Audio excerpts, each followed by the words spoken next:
Mesdames et messieurs, bonjour à tous. Merci d'être venus nombreux à cette agora. Je m'appelle Louis Gonnet, donc je m'occupe des relations investisseurs de Tikehau Capital et j'ai le plaisir de vous présenter aujourd'hui en quoi Tikehau Capital peut représenter pour les actionnaires et les investisseurs individuels un accès innovant au marché privé. Donc je vais définir un peu tous ces termes avec vous. D'abord peut-être en quelques chiffres. Tikehau Capital, c'est une aventure entrepreneuriale qui a commencé il y a 15 ans, en 2004.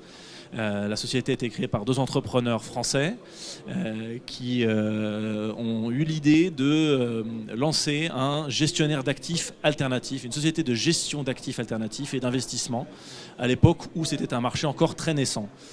13 ans plus tard, la société s'est cotée en bourse, donc nous sommes à ce titre une société relativement jeune de par son existence boursière. La société est aujourd'hui présente dans une dizaine de pays et dont le métier en fait est de gérer de l'épargne et d'être le point de rencontre entre l'épargne mondiale et les entreprises qui recherchent des financements. Donc à ce titre, la société gère 23,4 milliards d'euros d'actifs pour le compte de ses clients et dispose d'une spécificité qui est d'avoir beaucoup de fonds propres, un peu plus de 3 milliards d'euros. Et ces fonds propres ont vocation à être investis en priorité aux côtés de nos clients dans chacun des fonds que la société crée. Et pour accomplir cette mission avec succès, le principal actif de la société, c'est ces personnes, ces collaborateurs qui sont au nombre de 480 à la fin du mois de juin.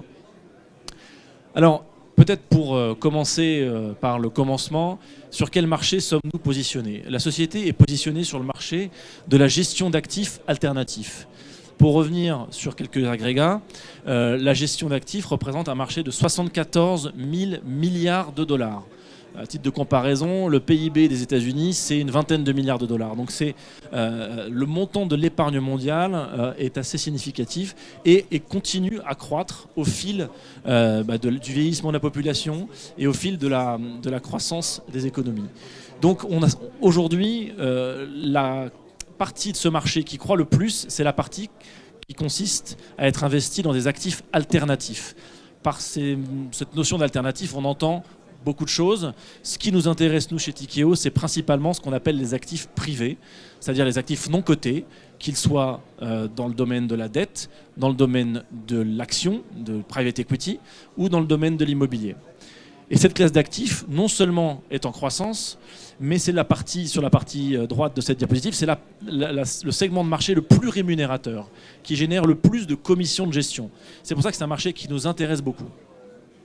Donc il y a des tendances très favorables sur ce marché. Pourquoi est-ce que les investisseurs institutionnels allouent de plus en plus de leurs encours à ces stratégies ? D'abord pour diversifier leur portefeuille. Vous avez eu peut-être l'occasion d'écouter notre directeur général adjoint en parler tout à l'heure. Mais également parce que c'est une classe d'actifs qui permet de générer des performances qu'on ne retrouve pas forcément sur les marchés cotés au travers de titres liquides. Et donc vous avez ici historiquement la comparaison entre l'indice de référence des marchés privés et le S&P 500 qui est l'indice américain de référence. Vous voyez que la surperformance, même si on n'est pas totalement immunisé dans les cycles, vous voyez qu'il y a eu quelques hauts, quelques bas, mais la surperformance des marchés privés reste assez notable. Et c'est ça que viennent rechercher les investisseurs quand ils nous confient des fonds à investir. Maintenant, notre trajectoire de croissance, on a vu qu'on était sur des marchés porteurs. Concrètement, pour Tikehau Capital, ça se traduit comment ? Ça se traduit par une trajectoire de croissance assez forte de nos encours sous gestion, c'est-à-dire l'argent que l'on gère à la fois pour nos clients et également notre bilan. Nous avons commencé l'activité il y a une quinzaine d'années avec 4 millions sous gestion.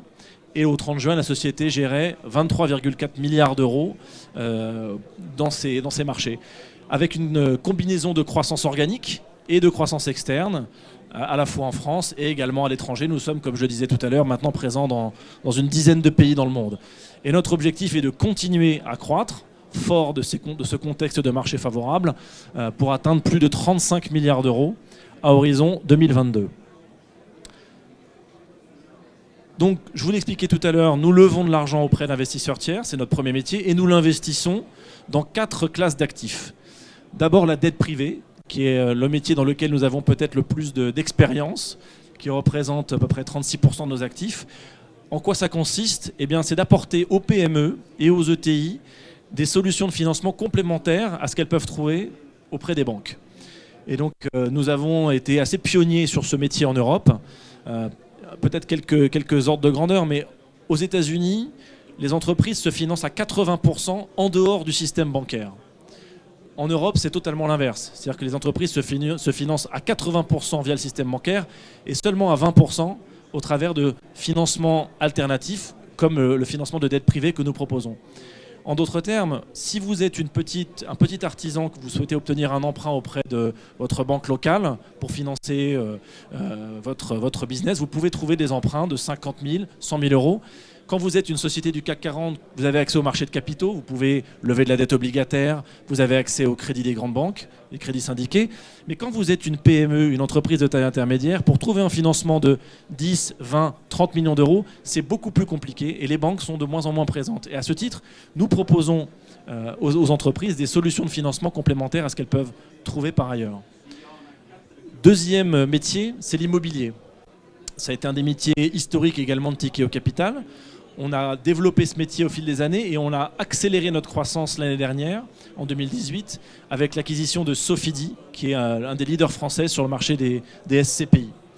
Troisième type d'actifs qu'on a toujours dans le domaine des actifs privés, il s'agit du private equity, donc du capital investissement. Ici, nous ne sommes pas présents dans, je dirais, ce qu'on appelle le LBO, c'est-à-dire l'investissement majoritaire. On ne rachète pas des entreprises, mais on se positionne aux côtés des entrepreneurs et des familles fondatrices, souvent, pour les aider à investir dans leurs projets de croissance.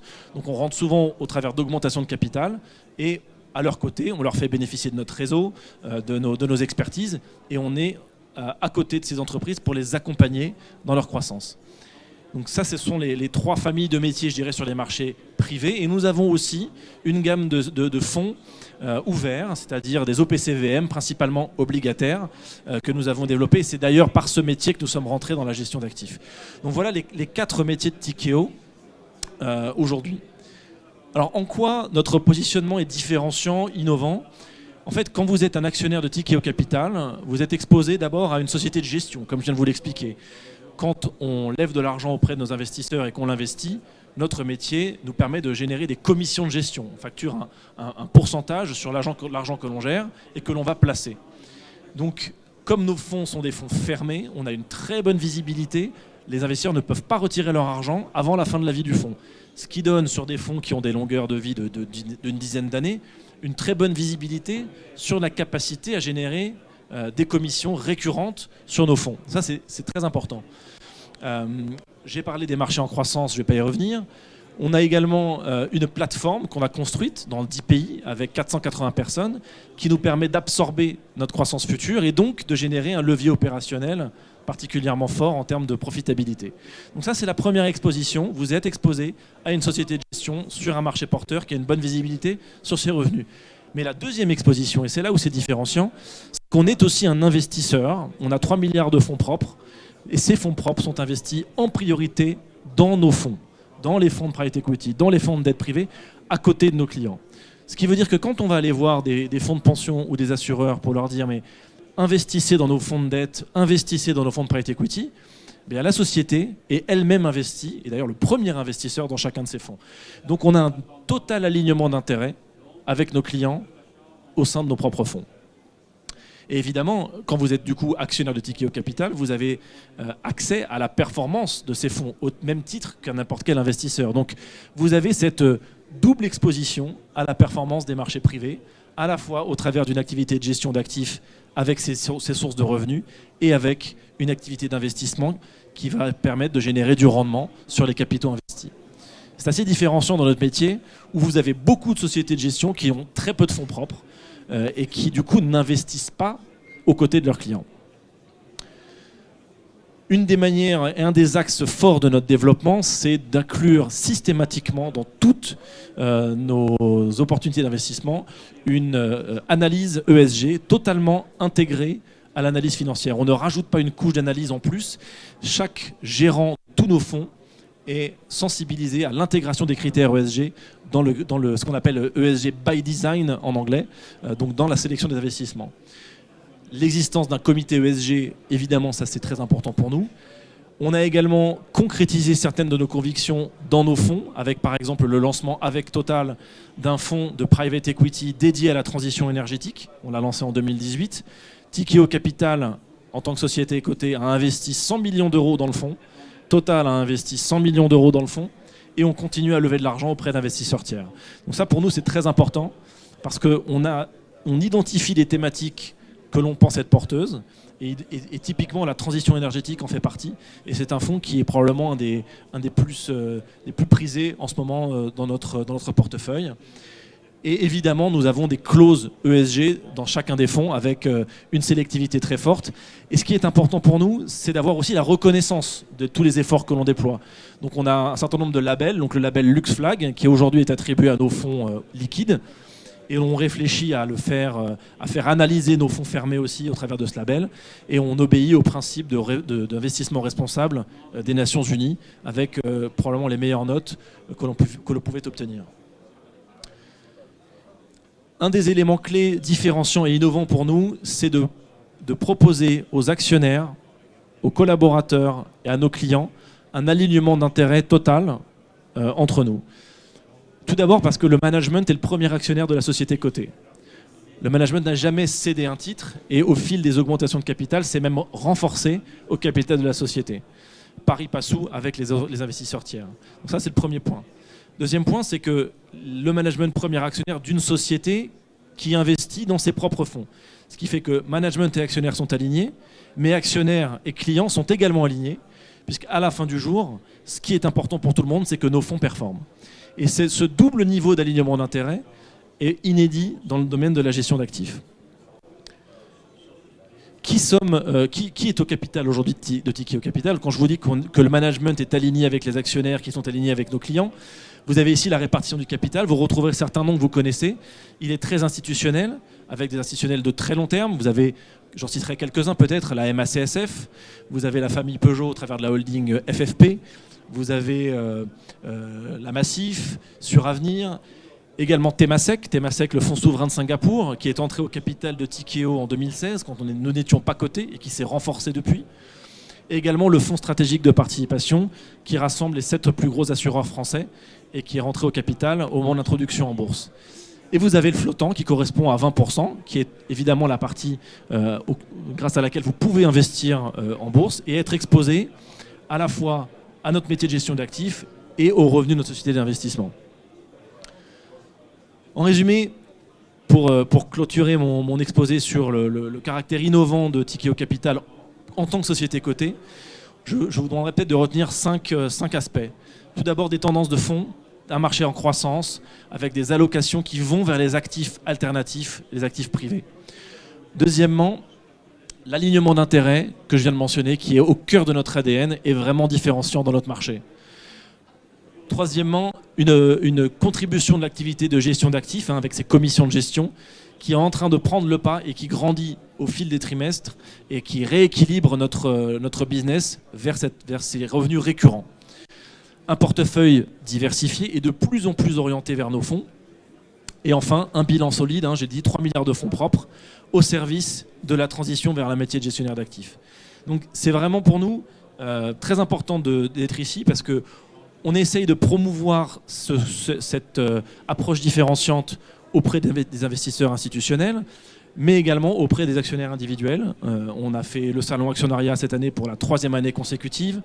On était également à l'Investir Day au Carrousel du Louvre. On fait des réunions de présentation en province et à Paris pour expliquer en quoi vous avez accès, vous, investisseurs individuels, sur les marchés cotés, à la performance des actifs privés et un gestionnaire d'actifs positionné sur des actifs non liquides que vous ne pouvez pas trouver sur les marchés boursiers. Je vous remercie de votre attention. Je ne sais pas si on a le temps pour une ou deux questions.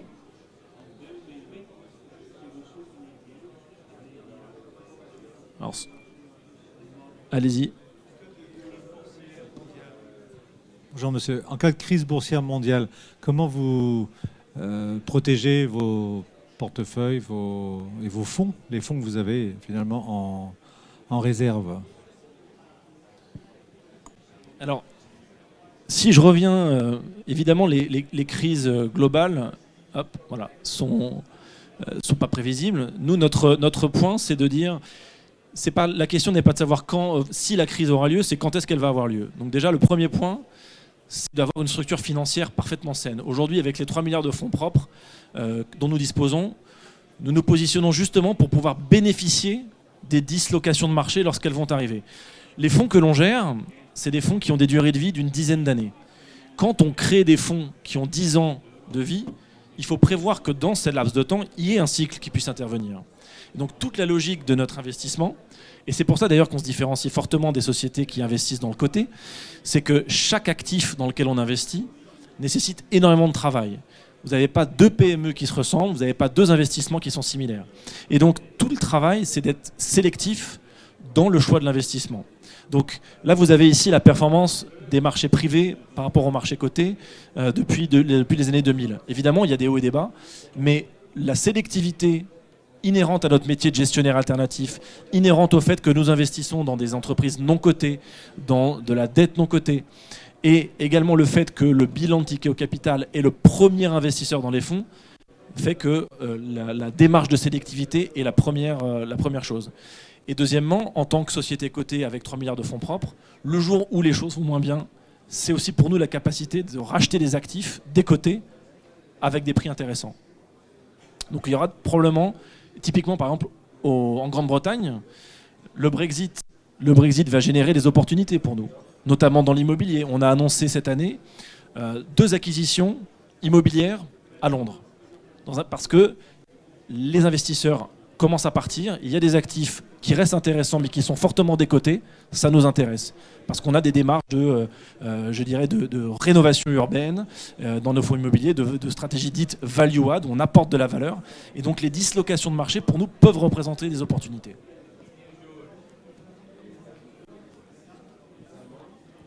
Est-ce que vous utilisez le levier de la dette ? Surtout qu'en ce moment, la dette n'est pas chère, surtout pour les gros solvables. Alors on est assez prudent sur ce sujet. Dans les fonds qui sont développés par le groupe, il n'y a pas de dette, ou extrêmement peu. Ça, c'est le premier point. En tant que société cotée, nous avons relevé récemment un emprunt obligataire de 500 millions d'euros, mais on est en situation de cash positif. Donc on a plus de cash que de dette brute. Et troisième commentaire, dans les fonds de dette privée, donc dans les sociétés que l'on finance, on fait très attention à ne pas dépasser un levier de dette sur EBITDA trop élevé. Par exemple, dans nos derniers fonds de dette privée, le levier moyen des sociétés que l'on finance est d'environ 4 fois dette sur EBITDA. Donc on va rarement aller au-delà. Et si vous allez en Grande-Bretagne, vous regardez ce qui se fait, souvent les financements dépassent 5, 6 fois, 7 fois dette sur EBITDA. Ce n'est pas des choses qu'on veut faire. Donc on est extrêmement prudent sur ces sujets.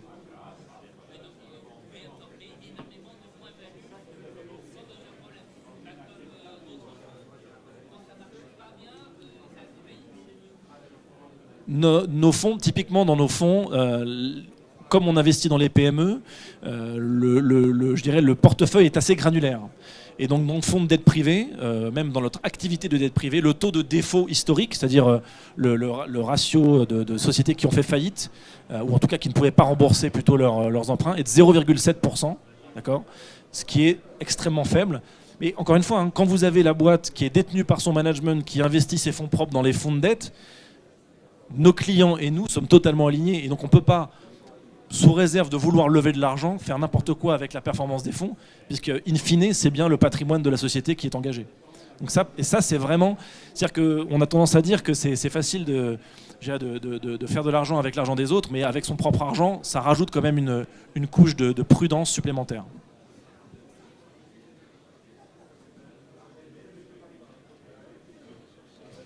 Très bien, je vous remercie de votre attention. Nous avons un stand dans lequel on sera ravis de répondre à vos questions. Merci.